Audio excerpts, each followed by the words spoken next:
Hey, Wire Monkeys, welcome to another episode of Let's Talk Cabling. In an industry where yesterday's innovation is today's standard and tomorrow's obsolescence, the only thing that separates the thriving companies, the thriving field techs from surviving is adaptability. Welcome to Let's Talk Cabling, the award-winning podcast where knowledge is power and the low voltage industry connects. Hosted by Chuck Bowser, RCDD, we're here to empower installers, designers, and industry pros with the tips, stories, and best practices you need to stay ahead. From copper to fiber, standards to innovation, this is the show that keeps you plugged into success. So grab your tools, turn up the volume, and let's talk cabling.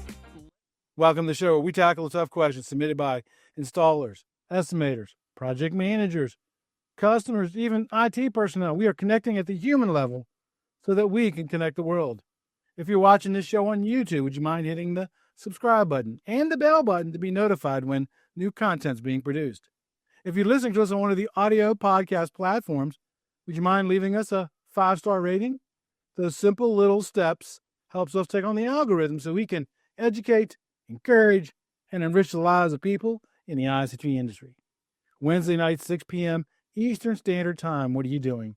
You know I do a live stream on pretty much every possible social media platform I can broadcast to, where you get to ask your favorite RCDD, and you know that's me, questions on installation, certification, design, project management, even career path questions. But I can hear that with Chuck. I'm driving my truck at 6 p.m. on Wednesdays. I don't want to get into an accident.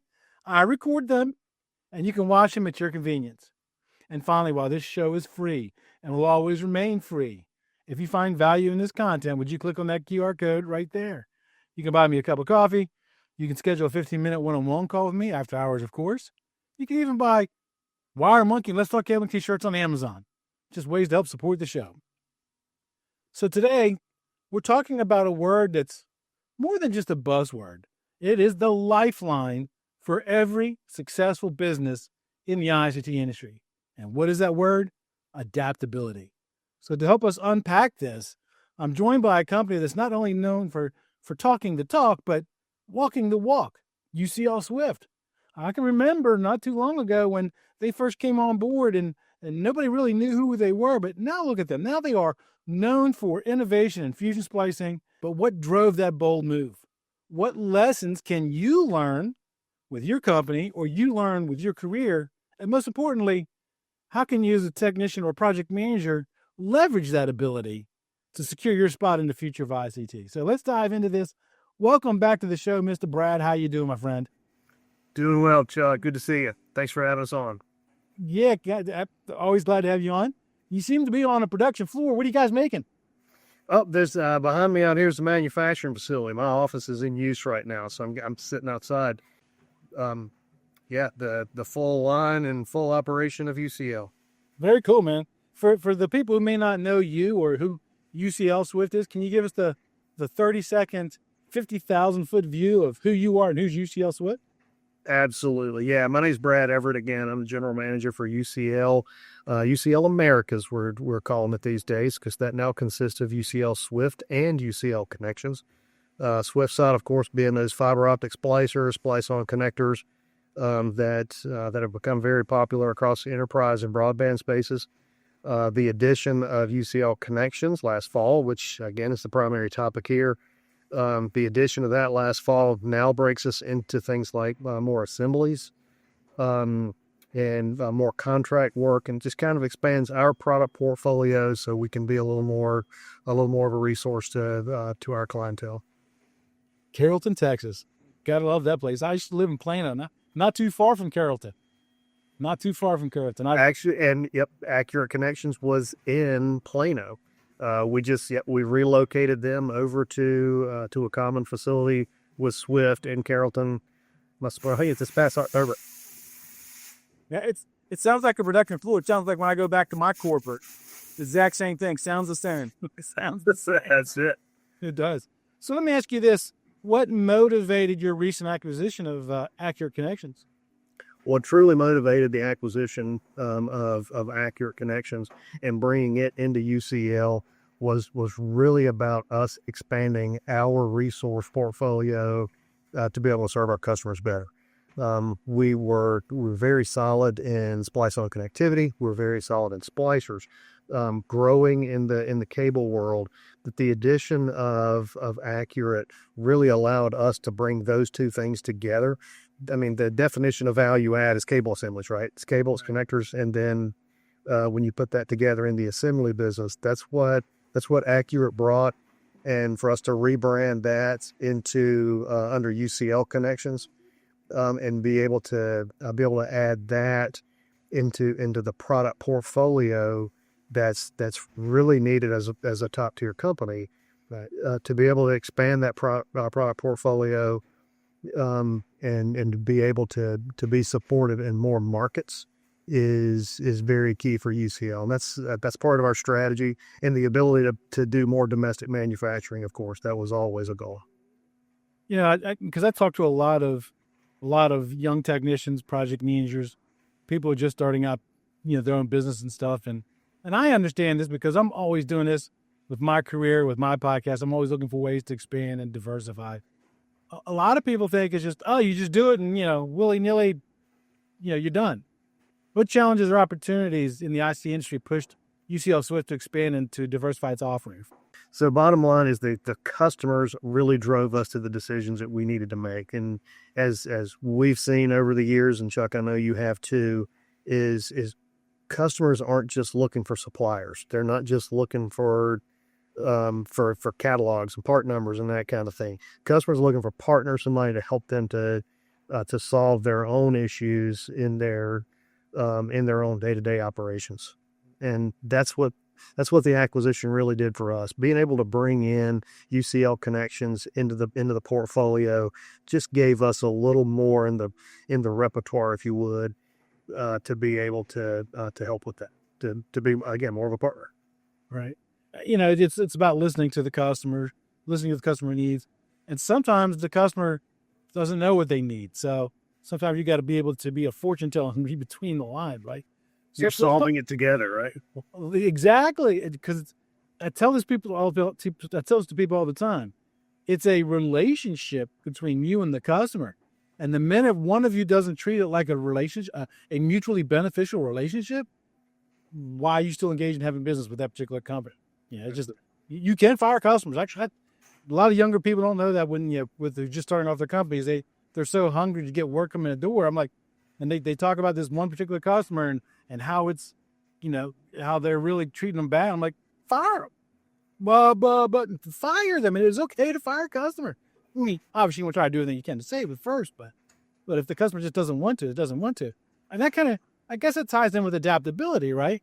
In your opinion, why is adaptability such a crucial skill for companies and professionals in this industry? Well, again, I think I go back to that same partnership thing. I think it's still about partnership. I think what customers need to see is that you are continually improving, that you're bringing more to the relationship. As you said, you used the word relationship, that you're bringing more to the relationship than just the profit. So I think that really becomes a critical issue in the whole ICT world right now. Yeah, the one thing about our industry, and I've been in the industry for over 4 decades, and the constant of this industry is change.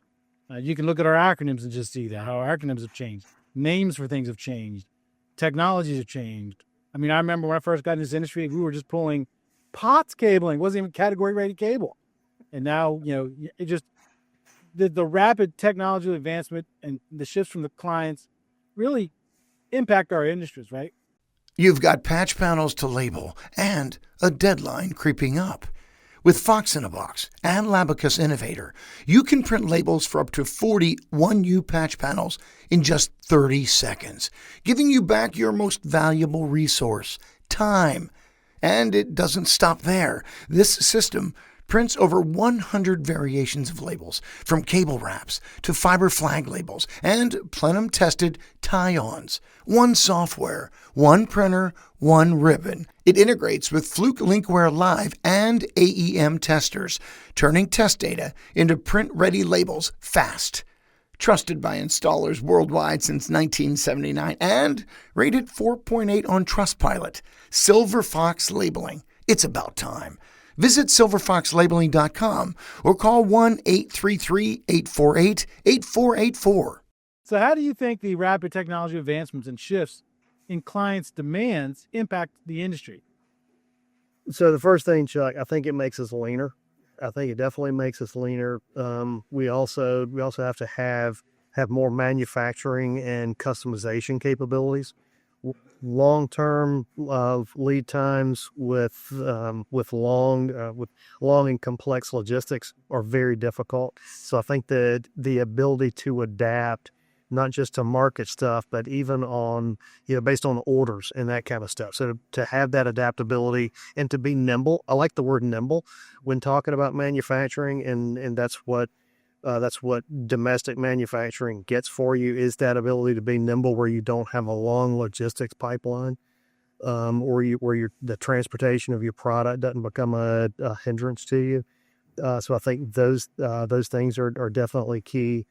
You can have a full technology shift in the middle of importing product if you're not careful. The other thing, of course, is your sales and marketing people. Your sales people. There was a time, your sales guys were about numbers, about reaching goals and those things. Now your sales guys they're more business managers for their territories. They're handling. It's not just sales, but they're channel managers, they're technical support, they're applications engineers, and they're having to do more of that stuff. And so I think more is demanded from every individual in the organization as well as an organization. A lot of what you were just saying just kind of reminds me. I read a book once. Yeah, just once. No, actually, I've read lots of books, but a book called The Toyota Way. Are you familiar with that book? No. A lot of what you're talking is right along that. I highly recommend you read it. There's 14 principles in the Toyota Way, and one is continuous improvement processes and stuff like that, and how to use a pull system, just in time, where stuff comes into the production facility just in time so it's not sitting on the shelf somewhere. A lot of business owners where they mess up, young business owners. When I say young, I don't mean age. I mean years that they own the business. They don't realize that, they go out and do a project, and when you estimate, you always have a little bit extra, and that's sitting in your warehouse. That's money. That's money that could be in your bank earning interest, and yet it's sitting in your warehouse. So they have this whole pull system where you order just what you need, just in time. So a lot of what you're saying kind of almost sounds a lot like that. It truly does. Let's And the closer your manufacturing is to your customer, the more benefit you get out of that. Oh, absolutely. So let's talk about, UCL's adaptability and their success. What strategies, without giving away any super secret corporate, information, what strategies did you use to integrate accurate connections within your business? Because you're talking about two different companies. They got their way of doing things. You got your way of doing things, and you got to somehow meld those two together. It was really an easy fit. It truly was. When you looked at the two companies, the paper fit, the strategic fit was spot on. The two companies were almost exact opposites and truly complemented each other so well from a lot of different points. But and you said again that made that part easy. But I think this more specific strategy was it started long before we ever really started talking about acquisition. Is we were looking deep into their organization at the people. We were looking deep into that. If every acquisition always starts with a big financial analysis, somebody's looking at ROI, they're looking at balance sheets, cash flows, income statement. So they're looking at all of that stuff. But where we started that whole discussion, we looked at production processes. We looked at their production equipment, their procedures. We looked at all of the ISO 9000 capabilities. We looked at all of their operational requirements, their QA culture, and just as important, and probably the most important, was we looked at the people. So we really wanted to make sure that that there was a good people fit. And so as soon as the two companies came together, it was like an immediate family atmosphere where we were able to pull everybody together. Everybody's kind of working toward a common goal, and it made it a lot easier to integrate the two companies when we knew there was going to be a good culture fit. And again, you and I have been in this industry for 30 plus years each, and over that time, I mean, you see examples of a culture bad fit, and if you can see that from the beginning, and let that be part of your due diligence as opposed to just a financial analysis, you're going to find a much better integration. See, that message resonates not just with, the business owners or companies buying other companies, but it also resonates with, that guy who just put their resume up on Indeed.com, right? And you go do that interview. How many times, and I got to admit, I've been guilty of this too before I kind of learned and was taught and mentored how to do better. But how many times have people come in for a job interview and, you sit there and you ask the potential new candidate a bunch of questions and they answer them. And then you say, do you have any questions for me? And that they just look at you with that blank stare. That's your opportunity because, again, like you said, it's got to be a good culture fit. It does. It's got to be, and ask your questions there. Don't be shy to ask because, you're not an employee yet. It's just, ask them, hey, what is the company culture like? Hey, what would somebody in this position who's successful look like 6 months from now? Is there somebody within the company who has a similar position that I can talk to? These are all great points. And so they work well with the person who's looking to get into a company, and also companies buying companies. Right? I love that example. Let me ask you this. So how long have you guys, how long ago did you guys buy Accurate Connections? We closed in August.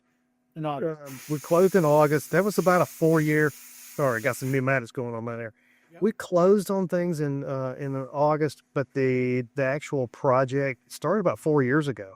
Wow. So it was a long process, and there were a couple of other acquisition things that we explored, and this was the first one to really work. But we closed in August, and we moved in together in October, and here we are, like 6-8 months later, and it's been really good. I couldn't even imagine all the moving parts behind all that. I mean, there was my wife being a paralegal. I got half my brain's thinking about all the legal stuff, like the NDAs, and then, like you said, company cultures. And then the engineer side of me is like, okay, well, what's their processes for if somebody turns bad product? Does it go search the root cause, or we just say, okay, well, it must have just been made on Friday. I mean, it drives my mind crazy of all this stuff. Kudos to you guys, because that's 4 years. That was good. Now, granted, we're talking about a smaller acquisition. It's not exactly we're not exactly talking about a $1 billion transaction that's going to require SEC approval. Right. Well, yeah, that's definitely. It had the feeling more of a family merger from the beginning than something on that kind of scale. I'll go back to something, Chuck. You were talking about those young people and people looking for new opportunities and stuff. I had a young person, probably early 20s, was asking me about a year or so ago. They were asking about that job, like how do I find this, or I've got this degree and I've got this set of credentials, and how do I approach a company? What do I do? And my answer, I kind of said it off the cuff, but then later on I thought, what, that makes a lot of sense. Don't worry too much about your specific fit with it. Don't look at maximizing your fit into that company. Instead, find a company with a vision that you share. Yes. Find a company with a vision that you share, because if you have that, then your culture is going to fit. And then when you get in the door, make sure they know everything you can do.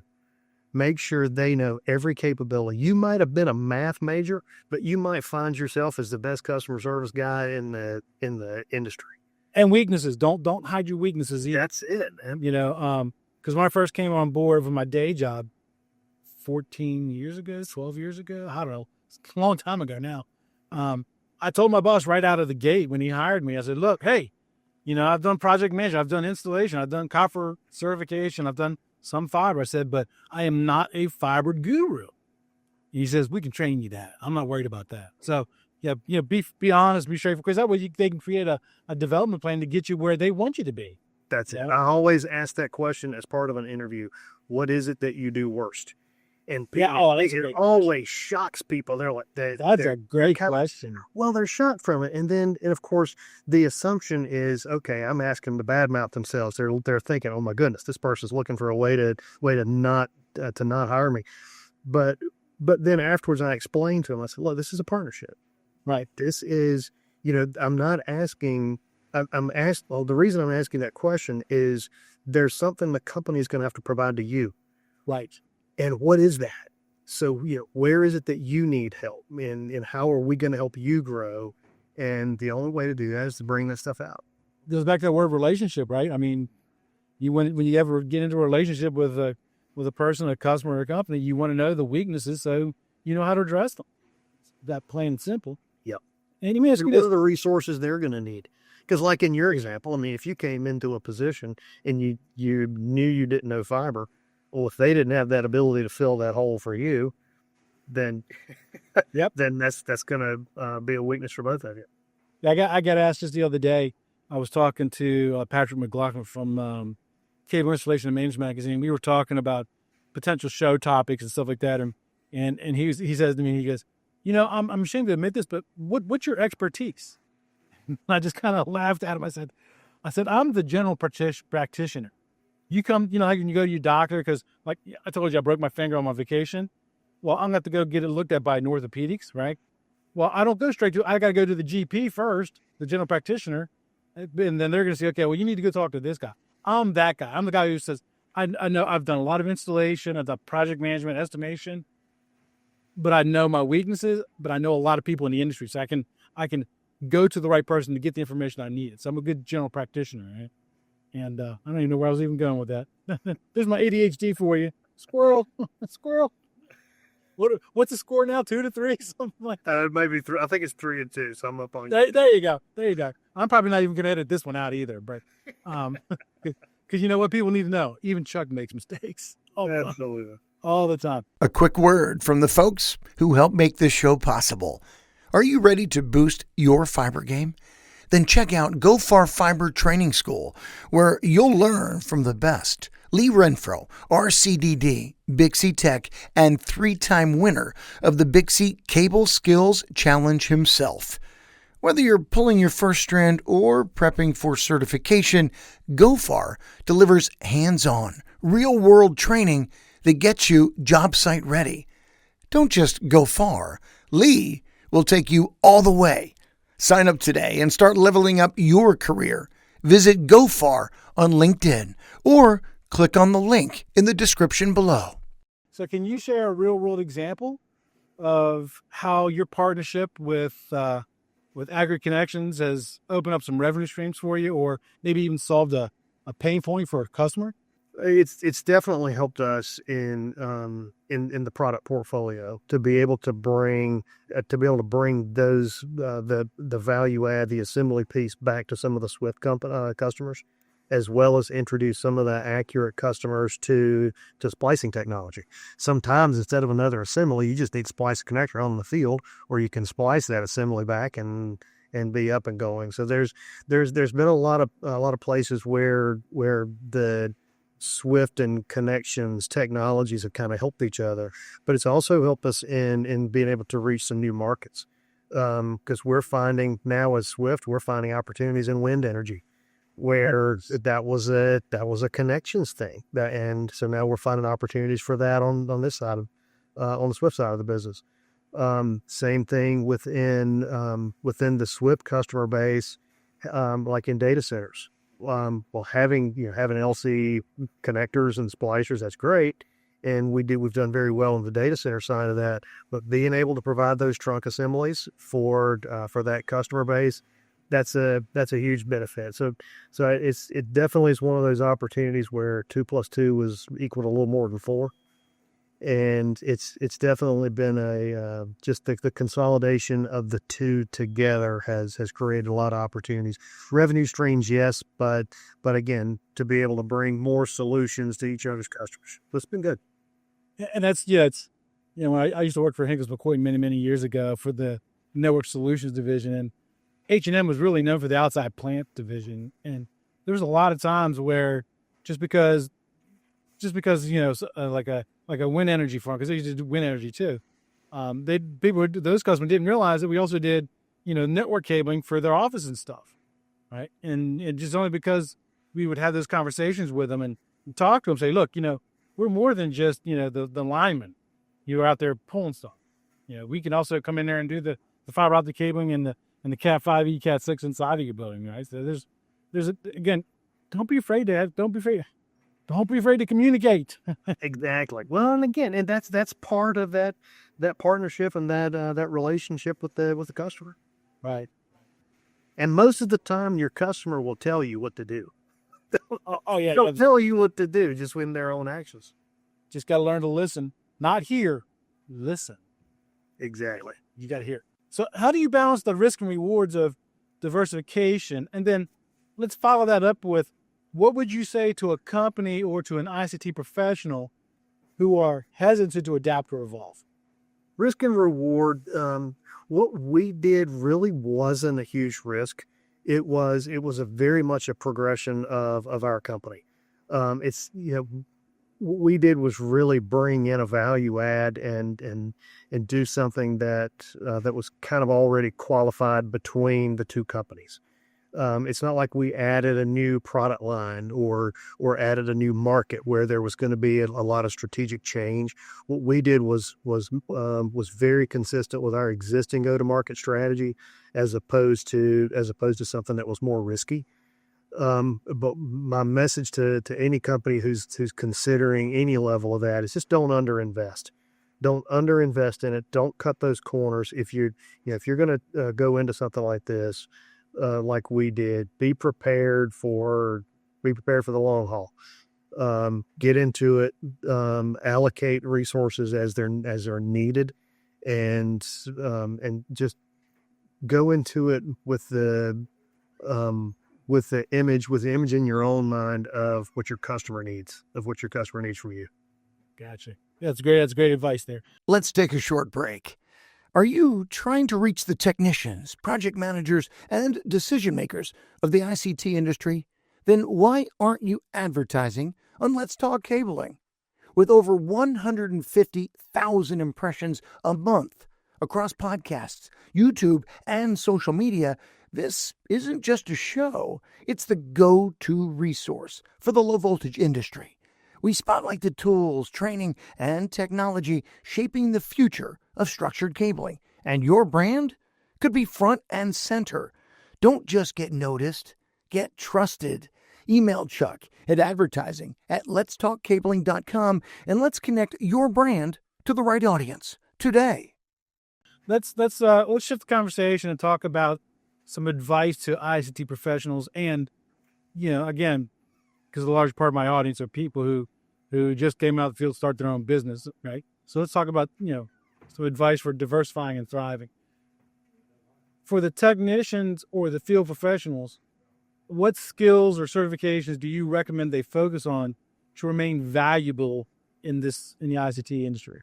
See, I mean, my advice to any of those folks is just keep up with the technology, keep up with the people. You were talking earlier about CINM. CINM is a tremendous resource, and make sure you get the online edition so you're not just waiting for the print every month. Do the trade shows. Last time you and I saw each other was at Bixie. Go to Bixie and don't just walk around. Don't just go to the floor. They do have some good food out there. Enjoy the food, but go into the booth. Go into the booths and find the sales guys, find the product managers who are there and can really tell you not just about the product, but why it was developed. Why was that thing developed? Because I guarantee you it had a customer need attached to it. And if that's the case, you understand that, because that becomes your next application support. And so really that would be my biggest advice to anybody in the installer world.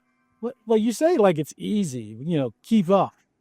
At the speed our industry changes, I'm telling you, as a 40-plus year veteran, I have a hard time staying current in this industry. And that's why I tell people all the time, I am not an expert. I'm just somebody who's willing to go do the research, do the education, takes a class, talk to the person, like you said, to find out the answers. That's what I said. Dad always said, your smartness isn't by what degrees you have. It's by the people you surround yourself with.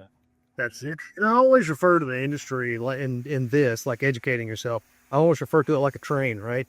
It's like, it's going to keep moving. It's going to keep moving. You're jumping on it at some point down the line. I jumped on it 10 years after you did, but you jump onto the train and you're always watching where it's going and what it's doing and all that. But look out the back too. You gotta, the whole time you're there, make sure you don't forget that past. How did we get here? You mentioned POTS lines before category. There was a reason for that. And some of those POTS lines, the way they were installed, that found its way into category 5 before the standards were really completed. So there's definitely a history there. Be sure you get that history while you're learning where you are and where you're going. Yeah, that's because the younger people in our industry, we as older people, not you, but I'm gonna say we, I mean like as old boomers, we tend to look down on them and stuff because they think differently, act differently, learn differently, and we're not comfortable with that. Most boomers, I'm not. Most boomers, and you're on TikTok, Chuck, so you're sure. I'm an early adopter. You're better than most. I'm an early adopter, but my point is though, to those people is 2 points. One for the boomers, one for the younger generation. Right? The boomers, quit being that crazy old man. Get off my grass. That's the way we've always done it. Have an open mind. Listen to what they said, because they may come to you with something that could be game changing. And on the flip side of that, to the younger audience, don't just look for change just for change's sake. Ask first. Say, hey, I'm thinking about this, and this. Ask that person who's got the experience, who may have lived through that experience, and they might tell you, look, yeah, we did that, and here's what we found when we did that. Here's the negative consequences. Here's why we don't want to do it again. We tend to kind of categorize people into their own little groups, and we don't want to listen to each other. And I could wax poetic about why that is, but I'm not. Just remember, to the boomers, you used to be a young person once too, who wanted to climb that ladder. And to the young people, one day you're going to be that old person with gray hair or balding head that the young people are going to look at and say, why is he still in this industry? He needs to make room for somebody new. Just there's room for everybody, right? And the thing that I would say to young people too, young people getting into the industry, all of us old dudes, we're looking for young people. Oh, yeah. We're looking for young people right now, especially where we are as an industry. We need those young people to come in and to take on that protege role, to accept that, to be the Padawan if you're a Star Wars guy, but just that learning and because this older group who's probably within 10 to 15 years of retirement. We're all looking for that next generation, and it's there for the taking for young people. Yeah, you 10 or 15 years. I'm not looking 10 or 15 years for retirement, but I'm looking for a little bit sooner than that. I wasn't being kind. Just saying. I say, here's another piece of advice for everybody, right? Because you did your whole train analogy, right? Don't be the guy looking down the tunnel, looking at that light, wondering what that light is. Either learn to get out of the way or learn to adapt and go on it, right? So there you go. Let me ask you this. What advice would you have for the person running that small connectivity company, pulling in cable and stuff like that, on how to identify opportunities and diversify their services? All right, now you're asking for some secret sauce. There's a few things that I've used over the years that I've always found to be very beneficial. One is a book. You mentioned the Toyota Way earlier. One that I've really enjoyed, and I've reread it, and I have it on Audible, and I listen to it periodically. Is the Blue Ocean Strategy. Blue Ocean Strategy is don't read it while you're driving because it'll might put you to sleep and it'll be dangerous. but it's very good at helping you to identify strategies, product sets, paths to market, those things. It helps you to identify those things where competition is least, where you're able to find those places where you can contribute most. And again, the areas where you're able to contribute the most, that's where your value lies. So I find that to be very good. And yes, it's one of those things that if you dust it off once or twice a year, just and reread it, something will click with what you do every day, and you'll find a new path. So that's a big one. Another one is a little analysis I learned from when I was in college. A professor of mine gave me the PL CREST method. So every company is always looking at their strengths and weaknesses.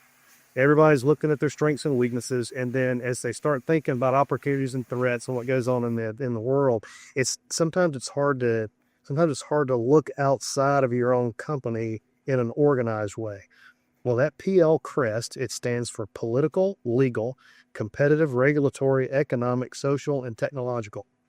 And those 7 pieces, if you really focus on those 7 and look at how each one of those components is at play in your market, if you can find, if you look those up, you will find more things that just pop up, and things that may be legal and regulatory, things that may be social and economic, things that may be competitive and technological.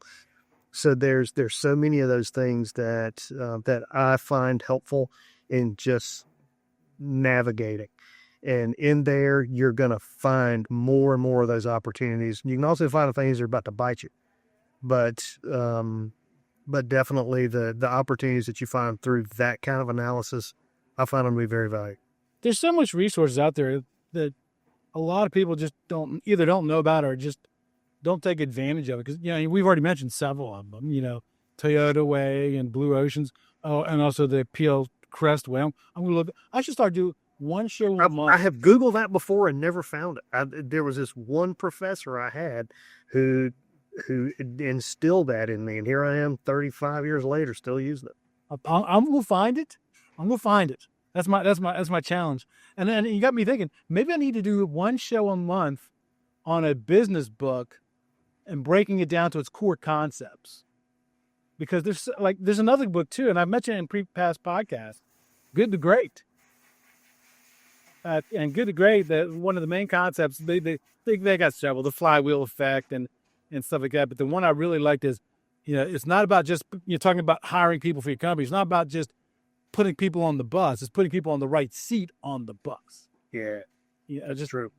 It's a great, great resource there. So Brad, thank you for coming on, sir. Thank you for sharing the journey with the adaptability with y'all's new venture. I wish you all the best of luck.